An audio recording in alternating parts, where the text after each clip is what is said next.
Então seria o Gadelha. Gadelha, né? Ok, Gadelha. A minha dúvida é bem específica, né? Só para ficar absolutamente claro que não tem nenhuma comunicação dessa decisão com a liberação dos recursos gerais não reembolsáveis, né? Porque como não vai ter, pelo que eu entendi, equalização e tal, então não teria nenhum impacto, né? Então, só um esclarecimento. A outra, seguindo um pouco na linha do que o Pedro Vonchovski falou, né? Da gente pautar mais, não é hoje, obviamente, mas também uma orientação mais estratégica também para os recursos reembolsáveis, né? A gente colocar isso na nossa agenda. Mas isso é só um comentário para depois, para a gente ter o registro, e é mais um esclarecimento que eu gostaria de ter mesmo, para ficar com total tranquilidade, né? Obrigado. Ok, Gadelha. Posso falar? Você quer falar? Bom, assim, como vocês viram na apresentação da FINEP, não tem mais recursos drenados de não reembolsáveis para reembolsáveis nesse novo formato aí da medida provisória, porque eliminou-se a equalização. Então, 2,77 para reembolsáveis, 2,77 para não reembolsáveis. Ok? Mais alguma pergunta? Não? Só para confirmar o entendimento, perdão, secretário Sérgio, é muito na linha do Gadelha, né, mas é para ter certeza antes da gente deliberar aqui, né, que o impacto, né, dessa aprovação ele não vai restringir de nenhuma maneira o que a gente tem aí de não reembolsáveis em andamento para esse ano e também não carrega nenhum impacto para 2023. Né? Esse esclarecimento acho que é importante. Mas é isso, mantida a medida provisória, taxa de juros deixa de ser TJLP, passa a ser TR, baixinha, elimina a necessidade de se tirar recursos dos não reembolsáveis para os reembolsáveis. Essa foi a orientação do Ministério junto com a FINEP, né? Eliminar a equalização segundo os termos dessa medida provisória. Tá? Não impacta, não. Mais alguma? Ok, grato por confirmar. E só fazendo coro também com o conselheiro Gadelha, à medida, né, que o volume desses recursos é muito expressivo, né, e a demanda, né, vem aumentando tão fortemente quanto apresentado, eu acho que é muito saudável, né, como também tinha pedido o conselheiro Pedro, doutor Pedro, a gente poder ter uma discussão sobre priorização. Né? Em algum momento a gente vai ter que discutir priorização e como que esses recursos estão sendo encadeados. Né?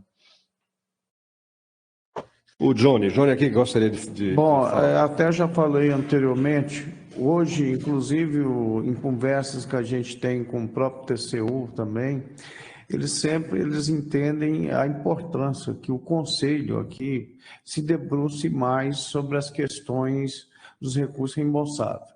A CEMAP, que é o Comitê de Política de Avaliação e Monitoramento de Políticas, ela escolheu o FNDCT para o ciclo de avaliação de políticas. Inclusive, fez uma avaliação também relacionada às fontes reembolsadas da FINEP. Então, eu acho muito salutar mesmo que o Conselho ele possa também canalizar alguns esforços aqui no sentido de contribuir com essa discussão, aí dialogar com a FINEP, em relação à estratégia relacionada aos recursos, os recursos reembolsados. Não só do ponto de vista de priorização, tá? Mas até estratégias mesmo de concessão de crédito. E não é uma tarefa muito fácil a questão quando se fala de fontes reembolsáveis nas políticas públicas. Tá? Eu trabalhei, por exemplo, com o FGTS, eu fui diretor da área de crédito, os recursos da área de saneamento, tanto do BNDES como do FGTS. Por quê? Os recursos reembolsáveis envolvem a capacidade técnica, financeira e institucional do tomador. Né? Às vezes, do ponto de vista das prioridades, aquelas áreas que seria extremamente salutar que elas tivessem acesso ao crédito, e às vezes elas têm deficiências muito grandes. Não é só uma questão financeira de garantia, às vezes até a questão no aspecto técnico também. Tá? Eu acho que essa é uma discussão muito importante e, principalmente, em relação que a MP está em curso. Vamos imaginar um cenário que a MP não seja aprovada, que ele pode ocorrer, tá? A gente tem que imaginar todo o cenário. Mas essa questão da taxa, independente do desfecho da MP, eu acho que ela tem que ser bem debatida. Se por acaso cair a MP, eu acho que o Conselho, aí, a própria área de inovação aí, teria que a gente continuar essa discussão em relação à taxa, porque a taxa pré-MP da TJLP, nas condições de criar essas dificuldades para as empresas, além de estar consumindo a equalização. Tá? Eu acho que isso é um assunto que o Conselho deva se debruçar sobre ele aí e colaborar nessa discussão. Tá? Ok, Johnny, obrigado aí. Só para lembrar, o pai da alteração da taxa de juros TJLP para TR é o Johnny, viu? Então, pessoal, isso foi uma mudança muito bem recebida, né? Essa é uma demanda que a gente estava tratando com a economia já há bastante tempo, né? Eu acho que já tinha um ano, mais ou menos, de conversa, ela só prosperou agora. Ok. Mais algum esclarecimento antes de colocar em deliberação? Não? Bom, nós temos o conselho do diretor aqui, a composição dele é 16 membros, mais o presidente, né? Estão presentes 13, e mais o presidente. Então, a deliberação tomada por maioria dos presentes, se quem aprova, permaneça como está, quem não aprova, por favor, se manifeste. Ok, aprovado por unanimidade dos presentes. Podemos passar para o próximo item da pauta, que é assuntos gerais. Tá, eu vou incluir aqui como assuntos gerais. Eu tive segunda e terça-feira lá em Salvador, encontrei com o professor Jailson, né, professor? Só para... Era uma reunião importante para a gente do grupo de alto nível e do grupo de apoio técnico da Comissão Mista Brasil-Suécia. É uma das comissões mais ativas, né, de cooperação entre países do Brasil, na área de ciência e tecnologia. A Suécia e a Alemanha são os mais importantes, os que têm tido maior dinâmica, né? E pudemos lá levar os suecos e todo mundo que estava lá, era um grupo grande, tinham 100 pessoas, para conhecer o Senai Cimatec. O professor Jair estava lá, fez uma apresentação, todo mundo ficou encantado com o que viu. Quem conhece o Senai Cimatec sabe que é uma instituição fundamental e muito interessante, muito importante para todo o setor.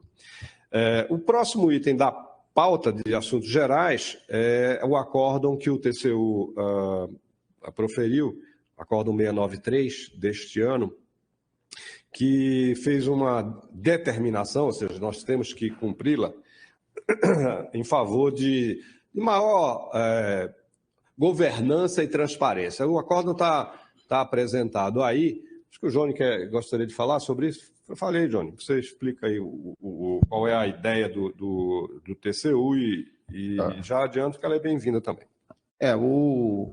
O TCU ele proferiu esse acordo determinando que o MCTI ele solicitasse da FINEP um fluxo aí e que ocorresse isso no prazo de 120 dias. Tá? Esse prazo agora, acho que ele venceu agora e a gente cumpriu isso. A gente estabeleceu, então, um formato de relatório em que a FINEP vai apresentar ao Ministério e nós vamos mandar para o Conselho também, para os membros do Conselho. Nós não mandamos antes, que a gente até aguardou para aguardar essa reunião para a gente explicar para vocês, mas nós vamos mandar agora, após reunião, esse primeiro relatório. Por esse pedido do TCU, a FINEP tem que nos apresentar todo um balanço em relação, registrando a questão dos empréstimos que faz junto ao FNDCT, tá? Então, mostrando o fluxo de entrada e saída, saldo devedor dos contratos, tá? Então, o que acontece aí? De modo a municiar aqui o Conselho Diretor. A apresentação que vocês vão ver aqui, ela está mais resumida. Nós vamos mandar a apresentação tem alguns slides ocultos para ganhar tempo aqui, senão a gente alongaria muito a reunião, mas tem alguns slides ocultos que tem mais apresentação. Mas nós vamos mandar também o relatório, esse primeiro relatório que a FINEP produziu. Então, a ideia seria, vocês sempre, o Conselho, o Ministério, ter conhecimento de todos os empréstimos, são 21 contratos de empréstimo que foram celebrados com a FNDCT, hoje tem um saldo devedor da FINEP de 9,5 bi, tá? Então, mostra toda a quantidade de juros que foi pago nesse período, tá? Em relação à medida provisória, se ficar a TR, o juro cai bastante, o juro futuro aí, que a FINEP deva... Aí tem, inclusive, projeções de equalização que não será mostrado, mas está na apresentação também. Então, eu queria primeiro pedir para a FINEP fazer essa apresentação. Se vocês tiverem dúvida, vocês vão receber a apresentação mais completa e vão receber o relatório que a FINEP já nos encaminhou e nós vamos mandar pós-reunião para vocês, tá? Ok, Johnny, obrigado. FINEP, faça a apresentação.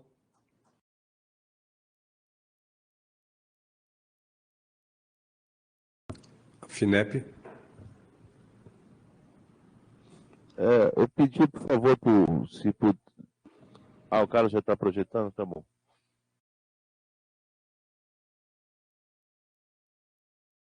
Bom, aqui a gente vai mostrar um resumo de informações de um relatório semestral que nós enviamos. Né? Lotaru, não está carregada a apresentação na tela, não, tá?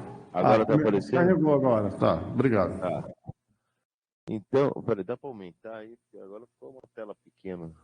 Isso.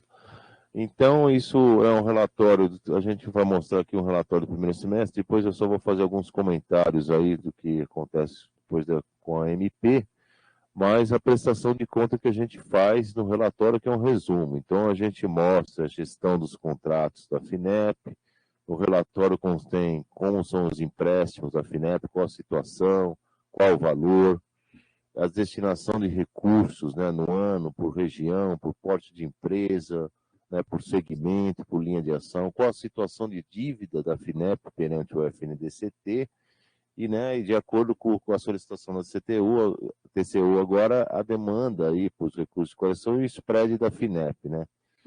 E claro que informações adicionais, a gente vai mostrar no último slide, vão ser enviados ao MCTI e constarão nos próximos relatórios, que vai ser no início do ano que vem, já que o relatório é semestral. Então, gestão de contrato, só para a gente mostrar um pouco como que é feito aqui, né, segregado, né, nós temos nossa área de gestão financeira da FINEP, a AGEF, e a área de controle orçamentário e financeiro do FNDCT, a COF, sobre diretoria financeira. Então, o que a área de gestão financeira da FINEP faz? Ela faz toda essa controle de captação, de entrada de recursos, após aprovado pelo CD, né? Ela faz a solicitação aí de captação para a área de controle orçamentário, faz toda essa controle de dívida e pagamentos ao FNDCT, que a gente paga aí sazonalmente de 2 a 3 vezes ao ano, né? De acordo com a situação do empréstimo também, que nós temos mais de 20 empréstimos, e fazemos essa prestação de conta semestral justamente nesse relatório aí que é enviado todo semestre. A área de controle orçamentário do FNDCT faz a operacionalização e o controle dos desembolsos do FNDCT à FINEP, né, que libera para a FINEP o que está previsto nas parcelas, de acordo com o que foi liberado no CD, faz o controle dos recebimentos de juros e amortização, que a FINEP paga ao FNDCT, e também faz o encaminhamento das prestações de contas ao MCTI. Então, o que cabe aí ao controle orçamentário e financeiro do FNDCT fica com a COF, o que cabe da parte da FINEP, de pagamento de empréstimo e captação, fica com a área de gestão financeira do FINEP, e a análise dos relatórios ficando aí com o Ministério e aí com o Conselho Diretor, né? Passando para o próximo, aqui a gente tem uma evolução dos empréstimos da FINEP e FNDCT. Você vê aí que 2013 a 2015 teve um aumento significativo, começou bem pequeno em 2006, 2007, E com todos os nossos esforços aí, você pode ver aí que mesmo com a pandemia, a gente em 2020 teve um valor alto aí, e agora em 2022 aí batendo recorde, né, com uma demanda, como já mostrado, gigantesca aí, que a gente espera aí tá ainda aumentar, maior ainda do que o Burgert até falou, pensando positivo, né, Burgert? Passando para o próximo, aqui a gente mostra a destinação de recursos, ou seja, a quantidade de repasses empresas que receberam recursos do FNDCT, né? Então você vê que nos 3, 4 últimos anos aí, a quantidade de empresas aumentou significativamente. Fizemos um trabalho exaustivo também em relação aos agentes descentralizados, né, que atuam na micro e pequenas empresas. Revisamos a metodologia dos limites desses agentes, quase triplicamos nossa atuação com eles, né? Então, o número de empresas aí também beneficiadas aumentou significativamente. Passando para o próximo, eu vou passar agora sobre essa, a partir de agora, para a superintendente financeira, que está junto comigo aqui, a Mariana Vidal, para falar aí da parte de destinação, para o recurso, para o segmento, etc. Por favor, Mariana. Obrigada, Adriano. Bom dia a todos. O relatório, como o Adriano comentou, ele tem uma série de capítulos com toda a aplicação dos recursos por segmento, por porte. Para fim de acelerar aqui a apresentação, a gente está focando aqui na distribuição regional, né, por localidade da empresa, que a gente pega o CNPJ da empresa, não é pela localidade do projeto. E a gente traz no relatório que será enviado aos senhores, tanto a aplicação dos recursos do empréstimo do ano. Queria só fazer um parênteses aqui. Esse relatório ele é semestral, então essa posição é do dia 30 de junho, tá? Então o próximo a ser enviado vai ser no dia, referente a 31 de dezembro, então já vai ter outra foto, tá? Então, do lado esquerdo a gente vê o gráfico em relação à destinação regional da aplicação de recursos desse ano, e do lado direito de todos os 21 empréstimos que a FINEP já afirmou durante esses 17 anos. Então, a gente vê aqui um destaque da redução da região sudeste, região sul pequena, mas uma pequena redução e um aumento, né, em relação a esse ano na aplicação do Nordeste, Norte e Centro-Oeste. Pode passar, por favor. Trazendo, então, a informação que foi solicitada pelo TCU da dívida, que eles querem informações mais específicas, essas informações já constam nos relatórios semestrais enviados, que são as informações da dívida dos 20 empréstimos, né? Como a gente captou a primeira parcela do 21º agora em outubro, aqui a posição de 30/6, ela só trazia os 20 empréstimos captados até o ano que vem, que de valor total de contratado dá 2,6 bilhões, a gente já pagou 3,8 de juros, já devolvemos a título de rentabilidade das aplicações financeiras dos recursos que ficam em caixa acima de 30 dias, 11,6 milhões, amortizamos 3,6 e tínhamos, né, em 30/6, um saldo devedor de 9,6.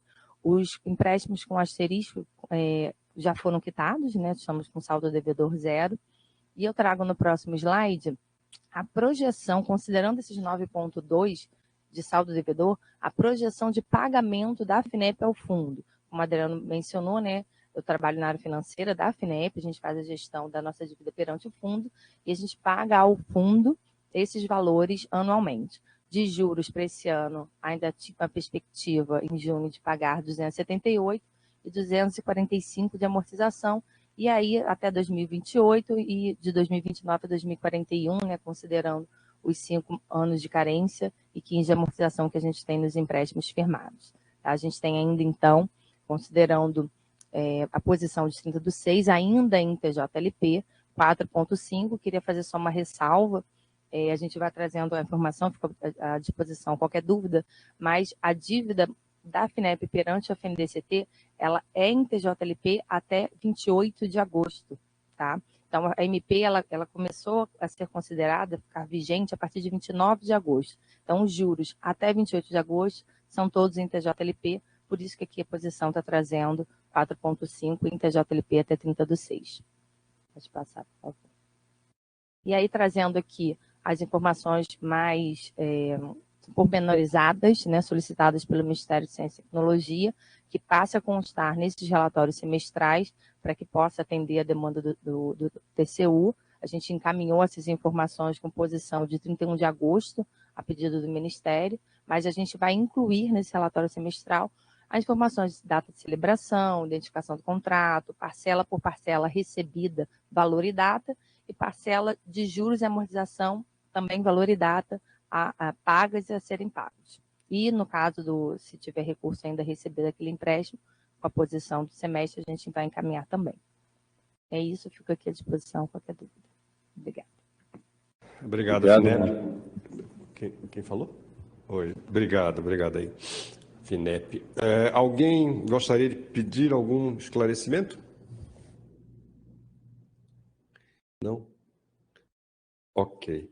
Pessoal, bom, vocês estão vendo aí que essa acordo do TCU, até então, o Conselho Diretor do FNDCT não, vamos dizer assim, se debruçava muito em detalhes sobre as operações reembolsáveis. Agora, mas a gente sempre quis que houvesse mais transparência, mais governança sobre a parte que se refere aos reembolsáveis. E esse acordo do TCU é exatamente para isso, para que os conselheiros daqui do FNDCT possam ter mais informações sobre as operações reembolsáveis. Então, como eu falei, é uma mudança muito bem-vinda. Mais assuntos gerais. O Johnny quer falar? Seguinte, tem uma questão seguinte, a gente tem que submeter ao Conselho aqui, por conhecimento, os relatórios de resultado, né? Um relatório sobre os resultados de cada ano do fundo. Falta 20, 21, o de 20 ainda não, ele está em fase final lá, o 21 também está bem adiantado. Então, se a gente tiver alguma reunião presencial, a gente até o final do ano, a gente submeteria isso presencialmente. Mas, caso contrário, eu consulto vocês sobre a possibilidade da gente disponibilizar, submeter esses relatórios de 20 e 21 também por meio eletrônico. Mas aí, no caso, a gente faria uma consulta antes para vocês, se concorda de encaminhar isso de maneira eletrônica, se for o caso. A gente gostaria de submeter ao conhecimento do Conselho esses dois relatórios, o de 20 e 21, principalmente o de 20, né, que está um pouco atrasado. Em função da própria mobilização do pessoal da FINEP em relação à operacionalização dos recursos, isso atrasou um pouco o fechamento desses relatórios. Eles tem um rito lá de passar também nas reuniões de diretoria para aprovação. Então, eu só consulto vocês aí se a gente poderia, se houver mais alguma reunião presencial, a gente coloca na reunião. Caso contrário, a gente vê a possibilidade de colocá-los, submeter o conhecimento de vocês mediante, de maneira eletrônica, tá?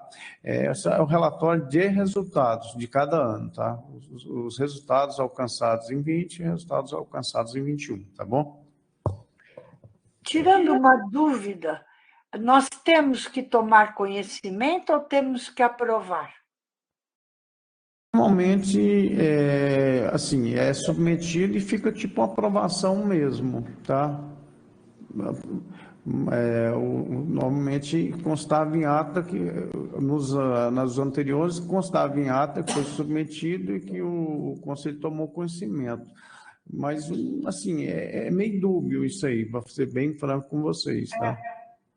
A gente pode colocar para efeito de conhecimento e manifestação de vocês se tem alguma observação a fazer ou não, tá? Não no sentido de uma aprovação tácita, tá?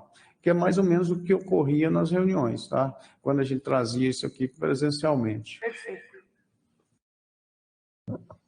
Ok. Peço desculpa, A Giana... sair. Ok, professora, obrigado aí. Desculpa. Pela presença. Sim. Bom, se estamos chegando ao final, a Giana tinha pedido para falar ao final, então está com a palavra a Giana.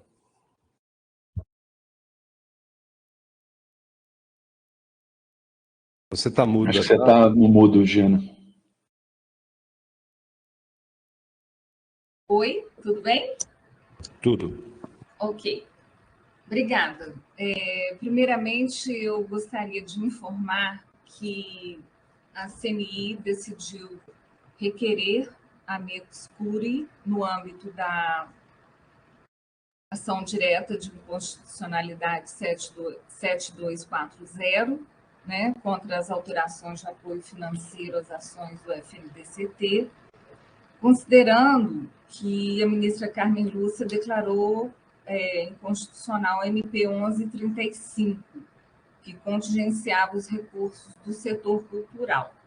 Então, como existe uma semelhança, né, com a MP 1136, e tendo a ministra tido esse entendimento, nós decidimos, então, que vamos entrar com esse amicus curiae. Tá? Então, era só para informar, porque eu acho que é mais uma ação para a gente tentar assegurar a integralidade dos recursos do FNDCT na sua finalidade. Depois, eu também gostaria de reforçar a importância do repasse dos recursos para as organizações sociais, né, de forma que elas possam manter os seus projetos, né, que são tão importantes e com impactos muito relevantes para o país. E, por fim, eu gostaria de reforçar o convite aqui para o encontro que nós vamos realizar no dia 24 de novembro. É um encontro que está sendo realizado pela CNI MEI e pelo CNPq, Encontro Academia e Indústria, Ciência, Tecnologia e Inovação para o Desenvolvimento do Brasil. Acho que vai ser um encontro muito importante, a gente está com um número grande de pessoas confirmadas, será realizado no Senai Cimatec, e, na verdade, nós vamos colocar 2 grupos. Quem quiser visitar o Senai Cimatec em detalhes vai poder fazer isso, e também eu vou colocar um grupo para quem quiser visitar o Cimatec Park. Eu sei que é dia de Jogo do Brasil, mas a gente também vai organizar lá no Senai Cimatec um espaço para que as pessoas possam assistir junto o Jogo do Brasil. E no dia 25 de novembro, nós teremos a última reunião do Comitê de Líderes da MEI do ano, também realizada no Senai Cimatec. Então, quem não puder chegar no dia 24, a gente também vai ter visita, tá? O Senai Cimatec no dia 25, e a gente gostaria muito de contar com a presença de todos vocês e todas. Eu sei que tem várias pessoas que estão aqui que já confirmaram presença, mas vai ser um momento importante, né, para a gente planejar o futuro e ver como que a nossa ação conjunta pode reforçar o nosso ecossistema de ciência, tecnologia e inovação, a nossa indústria e a competitividade do nosso país. Obrigada. Obrigado, Jana. Organizações sociais estão nesse contexto todo aí, tá, Jana, de um esforço do Ministério para garantir a máxima execução dos recursos que a gente dispõe, tá? Então, a gente está fazendo justamente concluindo os termos aditivos aos contratos de gestão em relação a esses valores. Professor Evaldo... Então, desculpa, secretário Sérgio, só para entender. Então, existe a previsão de concluir os repasses para as OS ainda esse ano? De tudo aquilo que tiver disponível para nós, sim. Ok. O professor Evaldo quer falar, passar para ele. É só reforçar aqui o convite feito pela Giana, dizer que nós estamos juntos aí na ação conjunta da CNI com o CNPq e reforçar o convite também, né? Nós temos feito um esforço conjunto aí porque o tema é extremamente oportuno, extremamente importante nesse momento em que a gente procura cada dia mais fazer a relação universidade-empresa funcionar melhor em nosso país. Tem uma programação extensa, muito boa, e depois, no final, ainda tem um Jogo do Brasil em conjunto, todos nós lá torcendo pelo Brasil e pela ciência brasileira. E agradecer aqui muito a parceria e o esforço que a CNI, a MEI e a Giana têm feito aí em torno desse assunto e desse seminário, né?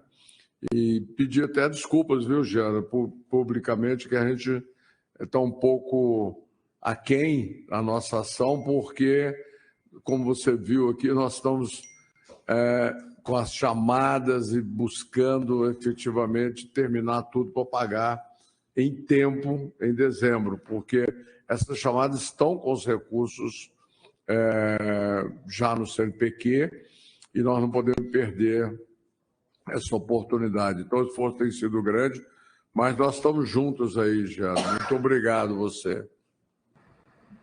Obrigado, professor. Mais Eu algum? que agradeço, tá, Evaldo, a nossa parceria.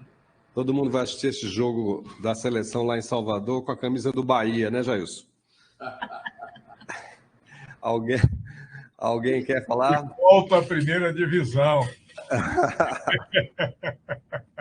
Isso aí. Alguém mais quer falar?